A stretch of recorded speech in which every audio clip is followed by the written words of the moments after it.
Somewhere in Season 2, the group made a quiet decision about Shane Walsh. The man had lost his mind. Too aggressive, too cold, too dangerous to keep around. But here's the uncomfortable part. If you go back through the entire series, all of it, every season, every community, every villain, and you check the calls Shane made in those first months, the show proved him right, one by one, sometimes years later, almost word for word. And the man who put a knife in his chest, he spent the rest of his life slowly turning into him. So today we're doing something a little different. We're going to look at the 5 decisions that made everyone hate Shane Walsh, and then we're going to look at the receipts, the exact moments, seasons later, where The Walking Dead quietly admitted he was right. And stay for the last one, because the final receipt is not a scene or a line of dialogue, it's a character, one that's still alive in the show today, and once you see it, you can't unsee it.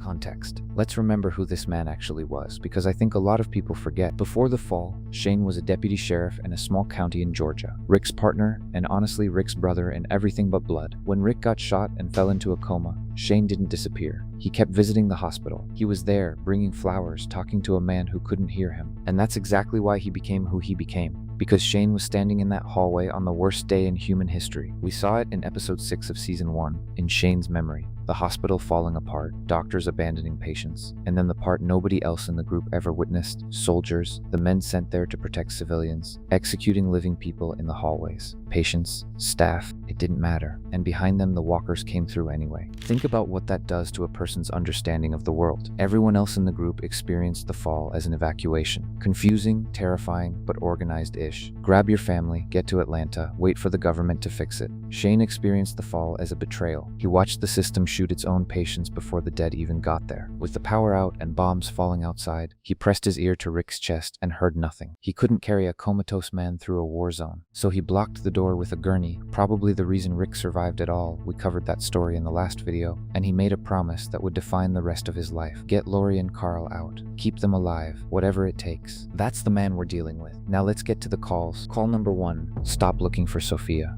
When Carol's daughter disappeared in the woods, the group turned the search into a mission that lasted almost half a season, and Shane was the only one who stood up and said the thing nobody wanted to hear. He'd worked missing persons cases as a cop. He knew the math. 72 hours? After that, you're not looking for a girl anymore. You're looking for a body. And every day they spent combing those woods, they were burning fuel, burning supplies, and putting living people in danger for someone who was probably already gone. The group treated him like a monster for saying it. And I get it, it sounds heartless, but look at what the search actually cost. It's during the search for Sophia that Carl gets shot. A stray bullet, a dying boy, and suddenly 2 more men are risking their lives raiding a medical station. All of it, every drop of it, flows from the decision to keep looking. And then comes the barn. The doors open, the walkers stumble out, and the last one into the sunlight is a little girl. Sophia had been dead almost the entire time. She was never out there. There was never anyone to save. Shane wasn't cruel. He was early. There's a difference, and it's the difference this whole video is about. And if that call already bothers you, the next one is the one people still argue about. 13 years later. Call number 2, Otis. This is the one people can't forgive, so let's look at it honestly, because the details matter. Carl is dying. Herschel needs medical equipment from a FEMA trailer at the high school, and the school is flooded with walkers. Shane and Otis volunteer, they get the equipment, and on the way out, everything goes wrong. Otis is heavy, slow, and already injured. Shane's ankle is wrecked. It's night, they're out of ammunition, and the herd is closing the distance with 2 men who cannot outrun them. And here's the thing about walkers that Rick himself said best. They don't get tired. We do. 2 men were going to die in that parking lot, and the medical supplies were going to be scattered across the asphalt with them. And miles away, a 10-year-old boy was going to bleed out on a farmhouse bed, waiting for equipment that would never arrive. Shane shot Otis in the leg and left him to the herd. He came back with the supplies, and Carl lived. He carried that. You can see it in the shower scene when he shaves his head and stares at himself in the mirror like he doesn't recognize what's in there anymore. Monstrous? Yes. And now the receipts. Because the show spent a decade forcing every beloved character into the exact same math. Carol executed Karen and David in their sleep to stop an outbreak. Same logic. A few die, so the rest live. Carol again, walking a little girl out to look at the flowers because she was a danger to everyone around her. Rick in that bar and shooting 2 living men through the chest because they were maneuvering to take the farm. The show's answer over and over was the same one Shane found in season 2. In this world, someone has to do the math. The group didn't stop needing an Otis decision when Shane died. They just took turns making it. But Otis was a choice between 2 grown men in the dark, where nobody could see. The next call, Shane made in broad daylight, in front of everyone.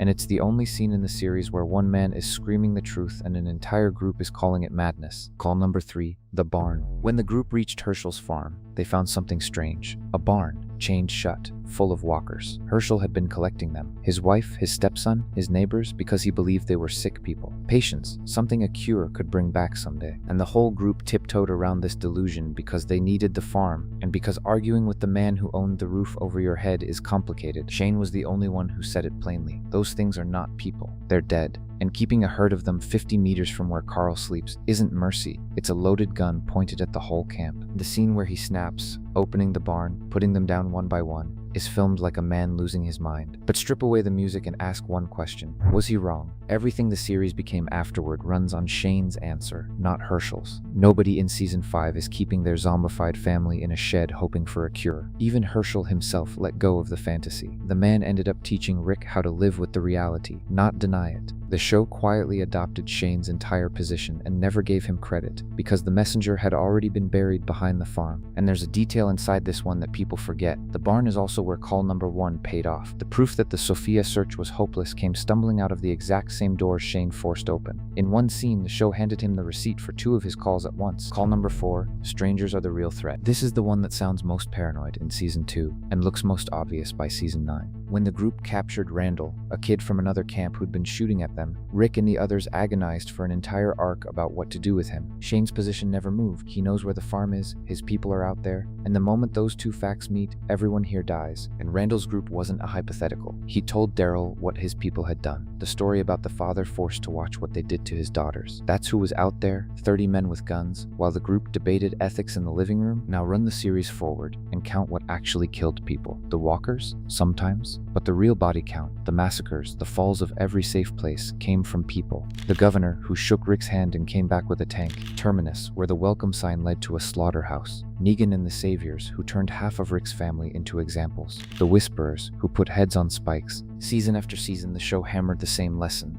The dead are a weather condition. It's the living who are predators. Shane understood that in month 2, standing in a hospital hallway watching men in uniform execute patients. Rick needed years and a lineup of graves to catch up. In fact, by the time Rick was interviewing newcomers with 3 questions, how many walkers have you killed? How many people? Why? The group had built Shane's suspicion directly into their constitution. They just gave it a nicer format. Call number 5. Me too.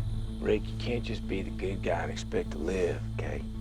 Not anymore. And this is the big one. You can't just be the good guy and expect to live. Shane's real thesis was never about walkers, or Barnes, or Randall. It was about Rick. He said it to his face more than once. The way you are, the mercy, the fairness, the old world decency, that man dies out here. And everyone heard it as jealousy. Some of it was jealousy. That doesn't make it false. Watch what happens to Rick Grimes after Shane is gone, because it's one of the most quietly devastating arcs in television. The same night Shane dies, Rick stands in front of the group and ends the democracy. This isn't a democracy anymore. The Rick-tatorship begins over Shane's grave. In the prison, a prisoner named Thomas swings a machete an inch from Rick's head, and Rick doesn't arrest him, doesn't exile him. He splits his skull and says shit happens. Ask yourself honestly, in season 1, who does that sound like? By season 4, Rick is on his knees, hands tied, watching a man threaten Carl, and he leans in and tears Joe's throat out with his teeth. The good guy, the fair cop, the man who wanted to give Randall a trial, resolved a hostage situation like an animal to save his son. It's the Otis math taken further than Shane ever took it. And the show knows exactly what it did, because in season 9, when Rick is bleeding out on that bridge, hallucinating, searching his own mind for the strength to survive, his brain doesn't summon Herschel first, it summons Shane. And Shane, even as a ghost, is laughing at him about it, about the throat, about the rage, about how much of him is living inside Rick now. Rick literally tells him, I tried to bring them all together, and it's Shane who tells him to find his rage. The narrative went out of its way, 7 years after killing this character, to confirm that Rick's survival engine was built from Shane's parts. And now the receipt I promised you at the start, the one that's still alive in the show today, Judith, the little girl who carries the future of the entire franchise, the one who wears the sheriff's hat,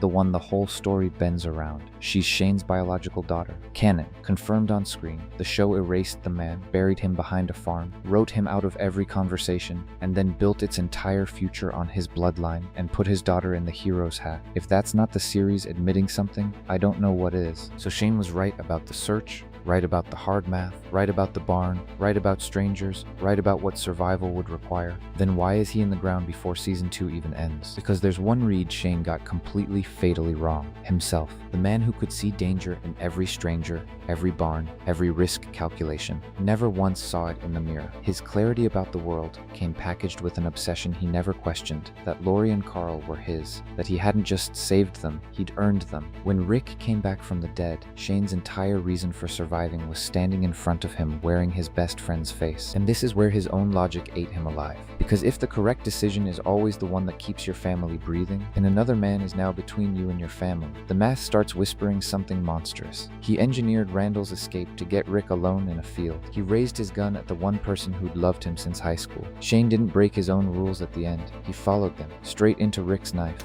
And even his death was information. When Shane stood back up without ever being bitten, Rick learned the truth Jenner had whispered at the CDC. They were all infected. All of them, all along. The most important secret in the entire series was confirmed to the group by Shane Walsh's corpse. Even dead, he was still the one bringing them the bad news first. Here's the thing I keep coming back to. Shane didn't see the future. There was no prophecy, no special intelligence. He just stopped lying to himself about the present faster than anyone else. And in an apocalypse, those turn out to be the same skill. The group needed 10 seasons, 4 fallen communities, and a graveyard of friends to arrive at conclusions Shane reached in month 2. His problem was never the diagnosis. It was that he let the diagnosis replace his soul, one piece at a time, until the only thing left was the obsession. Maybe that's the real function of Shane Walsh in this story. Not the villain, the preview. He was the group's first look at what this world does to a person who adapts to it completely, and the warning label on the box Rick spent 10 years slowly opening. And that would be everything for today's video. If you enjoyed this one, leave your like and tell me in the comments, which of Shane's calls do you actually think was wrong? Otis, the barn, or do you think he was right about all of it and the group just couldn't handle hearing it? I read every single comment, and last video the comment section was genuinely better than the video, so keep them coming. Subscribe or follow me, depending on where you're listening or watching. There are more of these coming, including one about a virus in this same series that killed more people than the walkers ever did. Thank you so much for your support. See you in the next one. Take care and goodbye.